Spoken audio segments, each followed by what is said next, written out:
बोली श्री गुरु महाराज की जय, मैया पार्वती की जय, कार्तिक गणेश की जय। पूनम दीदी हाँ बहना कैसे कहा तारी एक जानी कैसे तज करा शिव गुरु पर पूरा विश्वास हो जाला ओ कर भव सागर से नैया बेरा पार हो जाला ओ कर भव सागर से नैया बेरा पार हो जाला ओ कर भव सागर से नैया बेरा पार हो जाला करा शिव गुरु पर पूरा शिव गुरु पर पूरा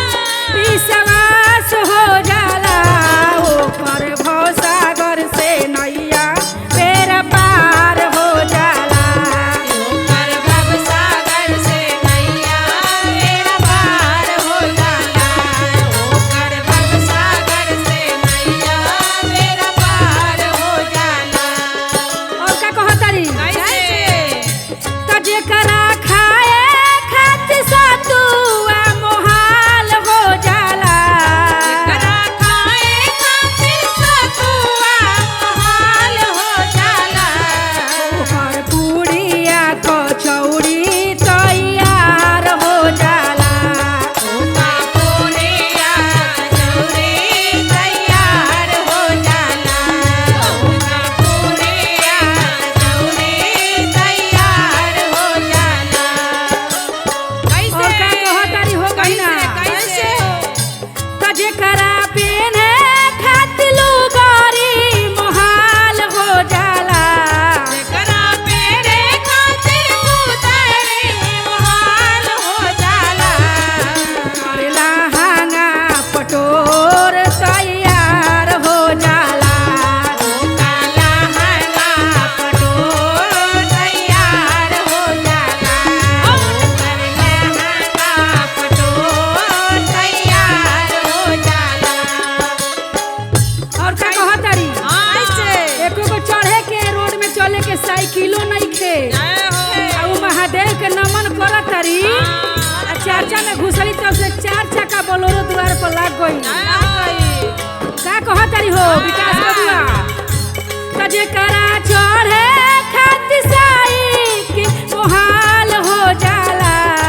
करा चढ़े खातिर साइकिल मोहाल हो जाला ओपर मारसल मारुति तैयार हो जाला ओकर मारसल मारुति तैयार हो जाला ओकर मारसल मारुति तैयार हो जाला और सोचा तारी बेचारी हाँ कि कुछ तो बाना चर्चा करावे के बड़ा मन में आशा ओहो। विश्वास बा कैसे चर्चा कराई कैसे पूनम दीदी से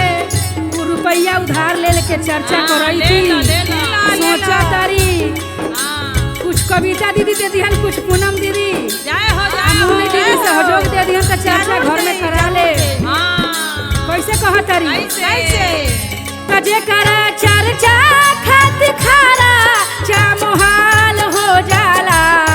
करा चर्चा खातिर खारा मोहाल हो जाला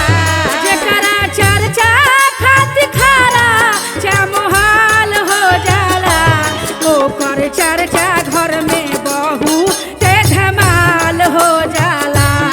ओकर चर्चा घर में बहुते धमाल हो जाला ओकर भव सागर से नैया बेरा पार हो जाला ओकर भव सागर से नैया बेरा पार हो जाला बोली श्री गुरु भगवान की जय हो चर्चा कितना अच्छा से करा ले बेचारा। हाँ